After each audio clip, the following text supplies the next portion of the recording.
নতুন বাসায় ওঠার পর থেকে অনেক কিছুরই পরিবর্তন হয়েছে, তার সাথে রুটিনেরও পরিবর্তন হয়েছে, আমাদের প্রতি মাসের খরচেরও পরিবর্তন হয়েছে। কি কোথায় কেমন পরিবর্তন হলো তাই শেয়ার করব আমি আমার আজকের ভিডিওতে। হ্যালো এভরিওয়ান, আসসালামু আলাইকুম। কেমন আছেন সবাই? আই হোপ সবাই খুব ভালো আছেন। আলহামদুলিল্লাহ, আমরাও আল্লাহর রহমতে আছি খুব ভালোই। নতুন দিনে নতুন আর একটি ভ্লগ ভিডিও নিয়ে হাজির হয়ে গিয়েছি আমি আপনাদের মাঝে বাঁধন, চট্টগ্রাম থেকে। আজকের ভিডিওটা শুরু করেছি সরাসরি বেডরুম গোছানো দিয়ে। মা মেয়ে ঘুম থেকে সকাল সকাল উঠে গিয়েছি দুজন। আদিতার বাবা আরও সকালে উঠিয়ে অফিসে চলে গিয়েছে, তাকে নাস্তা দিয়ে দিয়েছি। সে অফিসে গিয়ে নাস্তা করবে, আবার দুপুরে খেতেও আসবে। দুপুরে যেহেতু খেতে আসে তাই আমি তাড়াতাড়ি করেই আরও রান্না করতে চলে যাই। এমনিতে 11টার পরেই যাই, দুপুরে খেতে আসার কারণে আরও একটু আগে যাই যাতে তাড়াতাড়ি রান্নাটা শেষ করতে পারি। এইদিকে বেডশিটটা একটু চেঞ্জ করে নিলাম, অনেক দিন চেঞ্জ করা হয় না। আমার মেয়েটা এখন যেহেতু বেডে ওরকমভাবে খেলে না, বাহিরেই বেশি খেলে, বারান্দাতে খেলে, রুমের ভিতরে খেলে, বেডের উপরে উঠে না, উঠে কম। এই কারণে আমার বেডটাও একটু ময়লা হয় কম, তাই একটু লেট করে উঠানো হয়। এই বাসার পানি দিয়ে আমার বেডশিট ধুলে বেডশিটের হায়াত আর বেশি দিন কমবে না, কারণ এই বাসার পানি ভালো। আগের বাসার পানি দিয়ে যখন কোনো কাপড় ধুতে যেতাম তখন মনে মনে অনেক ভয় লাগতো যে আমার কাপড়গুলো নষ্ট হয়ে যাবে, বেশি দিন টিকবে না, কারণ পানি প্রচণ্ড খারাপ ছিল। আর কেনা পানি দিয়ে তো সব কাজ করাও যায় না। এই নতুন বাসাতে আসার পর থেকে আমার রুটিনের অনেক পরিবর্তন হয়ে গিয়েছে। মানে সকালে ঘুম থেকে ওঠা থেকে শুরু করে সারাদিনে কাজ কর্ম, রাতে ঘুমাতে যাওয়া, সব কিছুই চেঞ্জ। কারণ হচ্ছে আবহাওয়া চেঞ্জ, পরিবেশ চেঞ্জ, জায়গা চেঞ্জ, মানে এর উপরে অনেক কিছু নির্ভর করছে এখন। আদিতার বাবার অফিস যেহেতু এখন অনেক কাছে, মানে একদমই 10 মিনিট আগে বের হয়, তার আগে বের হতে হয় না। আগের বাসাতে থাকা অবস্থায় আধা ঘন্টা 40 মিনিট আগে বের হতো, কিন্তু এখন দেখা যায় যে 10 মিনিট আগে বের হয়। তাই আমারও একটু পরেই ঘুম থেকে উঠতে হয়। আগের বাসাতে থাকা অবস্থায় আরও সকালে উঠতাম নাস্তা বানানোর জন্য, এখন অতটা সকালে উঠি না। যাই হোক, এদিকে দুপুরে রান্নার প্রিপারেশন নিচ্ছি। আজকে একটু মাংস রান্না করব আর পোলাও রান্না করব। এইদিকে আমি আমার কাজ করব আর আপনাদের সাথে গল্প করব। এই বাসায় আসার পর থেকে যেমন অনেক কিছুরই পরিবর্তন হয়েছে, তার সাথে আমাদের প্রতি মাসের খরচের অনেক পরিবর্তন হয়েছে। আর সেটা কিভাবে তাই শেয়ার করব এখন। শুরুতেই বাসা ভাড়ার ব্যাপারটা বলি, যেটা সংসার খরচের মূল হোতা। মানে একদম পুরোপুরি সংসার খরচের বেশিরভাগ অংশই কিন্তু চলে যায় আমাদের বাসা ভাড়াতে। আমরা আগে যে বাসাতে ছিলাম ওই বাসার তুলনায় এই বাসার বাসা ভাড়াটা একটু কম। বাসা ভাড়ার পাশাপাশি আরও কিছু খরচও কম। এইদিকে আমি আমার পাটায় বাটার রহস্যটা বলে নিচ্ছি। এখন যেহেতু আমি রান্না করব দুপুরের রান্না, তাই মশলা পাটায় বেটে নিচ্ছি।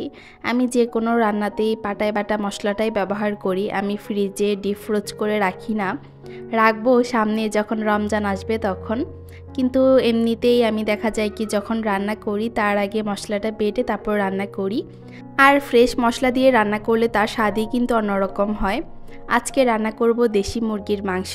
এই মুরগিটাও আনা হয়েছিল বাড়ি থেকেই, একদম প্রসেস করাই ছিল। আর ডিমওয়ালা মুরগির মাংস আমার কাছে খুবই মজা লাগে, একদম লেয়ার মুরগির মতো লাগে, অনেক তৈল থাকে আর চামড়াটা অনেক মোটা হয়। আমি যে বাসাতে উঠেছি এখানে আমাদের কোনো কারেন্ট বিল নেই, গ্যাসের বিল নেই, পানির বিল নেই। বাসা ভাড়াও আগের তুলনায় একটু কম।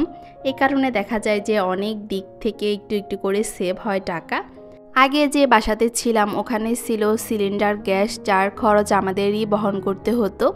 কারেন্ট বিলও আমাদেরই দিতে হতো, আবার পানির খরচ ছিল, পানি কেনা লাগতো। এই সব কিছু মিলিয়ে দেখা যাইতো যে আমাদের অনেক টাকা চলে যাচ্ছে প্রতি মাসে। আর এই বাসাতে সব কিছুই ফ্রি, শুধু বাসা ভাড়া ফ্রি না, বাসা ভাড়াটা পে করতে হয়। আর সব কিছুই দেখা যায় যে ফ্রির মতোই। এই কারণে অনেক টাকাই সেভ হবে এই মাস থেকে। আমরা যতদিন থাকবো ততদিন কিছু কিছু টাকা বাড়তি সেভ করা যাবে, কারণ খরচটা একটু কম হবে আগের তুলনায়। আমাদের চট্টগ্রামে কিন্তু পানির অনেক সমস্যা, পানির সমস্যা থাকলে কিন্তু অনেক কষ্ট পোহাতে হয়। আমরা যে কাজই করি না কেন দৈনন্দিন জীবনে প্রতিটি কাজেই কিন্তু পানির ব্যবহার থাকেই। যাই করি না কেন সকালে ঘুম থেকে ওঠার পর থেকে রাতে ঘুমাতে যাওয়ার আগ পর্যন্ত প্রতিটি কাজেই পানির ব্যবহার। এই কারণে পানি যদি খারাপ হয় মনে অনেক কষ্ট লাগে, আসলে কোনো কাজই করে শান্তি লাগে না, খুবই আফসোস হয়। পানির সমস্যা খুবই বড় সমস্যা। যখন গ্রামের বাড়িতে যাই তখন পানির কথা ভেবে এতটাই কষ্ট লাগে কি বলবো। যখন টিউবওয়েলের পানি দেখি তখন আফসোস লাগে যে চট্টগ্রামে আমরা পানির জন্য কত কষ্ট করি। আমরা পানিই পাই না, আর গ্রামে পানির অভাবই নেই, কত পানি, যেখানে যাই সেখানেই পানি, কত সুন্দর পানির ব্যবস্থা। আসলে ঢাকাতেও কিন্তু পানির সমস্যা, কিন্তু ঢাকাতে চট্টগ্রামের তুলনায় একটু কম। চট্টগ্রামে যেহেতু লবণ পানি, এই কারণে পানির সমস্যাটা বেশি। যে এলাকা দিয়ে ওয়াসার লাইন আছে ওই এলাকা দিয়ে সমস্যা নেই, আর যে এলাকা দিয়ে ওয়াসার লাইন নেই সে এলাকাতে তো লবণ পানি। এদিকে কিন্তু আমি আপনাদের সাথে গল্প করছি আর রান্নাটাও করে নিচ্ছি। চুলাতে তো আমি মুরগির মাংসটা বসিয়ে দিয়েছি, আর এদিকে রাইস কুকারে পোলাওটা বসিয়ে দিয়েছি। হালকা একটু চাল ভেজে নিয়েছি, চাল ভেজে নিয়ে তারপর গরম পানি করে রাইস কুকারে পোলাওটা বসিয়েছি। আর এদিকে একটা বেগুন কেটে নিচ্ছি, আজকে একটু বেগুনও ভাজি করব। গত ভিডিওতে আমাকে কয়েক আপু কমেন্ট করেছিল যখন আমার হাতের কাটাটা দেখেছিল যে আপু তোমার হাত কিভাবে কাটলো। আবার কয়েক আপু মনে করেছে যে আমার হাত হয়তো বা পুড়ে গিয়েছে। আসলে আমার হাত পুড়েনি, আমার হাত কেটে গিয়েছিল বাসা চেঞ্জ করার সময়। বাসার ফার্নিচার যখন উলট পালট করেছিলাম ঠিকঠাক করতে গিয়ে হাতে লেগে হাত কেটে গিয়েছিল, অনেকটুকুই কেটে গিয়েছিল। এখন আস্তে আস্তে ঠিক হয়ে যাচ্ছে। আমি যখন বাড়িতে ছিলাম, বাড়িতে থাকা অবস্থায় ওইভাবে কাউকে সময় দিতে পারিনি। আবার বাইরে থেকে এসে যখন বাসা চেঞ্জ করি তখন ওইভাবে কাউকে টাইম দিতে পারিনি, কারো ভিডিও ঠিকঠাক মতো দেখতে পারিনি। কিন্তু এখন ইনশাল্লাহ ঠিকঠাক হয়ে গিয়েছে সব কিছু, ঠিকঠাক মতো এখন সবাইকে সময় দিতে পারছি, কাজও করছি, সব কিছু মিলে ভিডিও করতে পারছি। অনেক সময় ভিডিও করতে একদম ইচ্ছা করে না, যদিও ফ্রি থাকি তবুও যে ক্যামেরা অন করে একটু ভিডিও করব বা ভিডিও এডিট করে ভয়েস দিব, এই ব্যাপারটা খুবই কষ্টকর। অনেক সময় কিছুই করতে ইচ্ছে করে না, কিন্তু জোর করেই করতে হয় চ্যানেলটা একটু ঠিকঠাক রাখার জন্য। যদি দেখা যায় যে আলসেমি করে ভিডিও কম কম দিচ্ছি, ঠিক মতো দিচ্ছি না, তখন আমার চ্যানেলটাই নষ্ট হয়ে যাবে। তাই সব কিছু চিন্তা করে কষ্ট করে সব কিছু করি।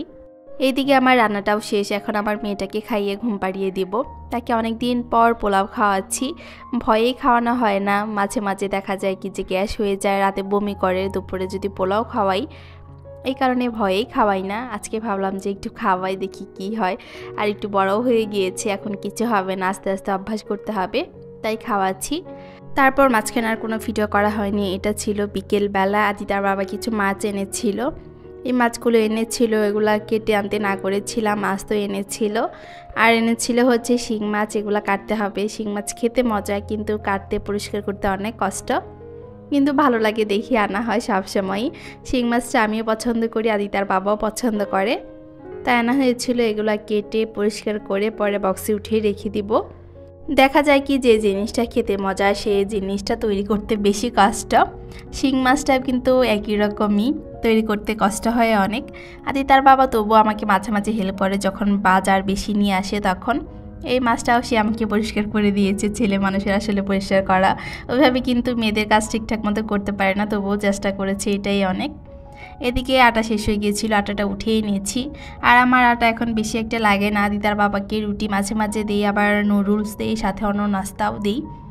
রুটির পাশাপাশি অন্য নাস্তা দেওয়ার কারণে আটাটা একটু কম লাগে। শেষ হয়ে গিয়েছিল, অনেক দিন আগে বের করেছিলাম, এখন আবার একটা প্যাকেট খুলে নিচ্ছি। যাই হোক, আজকে বিকেল পর্যন্তই ভিডিওটা রাখলাম, আর বাড়িতে যাচ্ছি না। সবাই ভালো থাকবেন, সুস্থ থাকবেন। পরবর্তী ভিডিও দেখার জন্য আগে থেকে সবাইকে আমন্ত্রণ জানিয়ে রাখছি। আল্লাহ হাফেজ সবাইকে।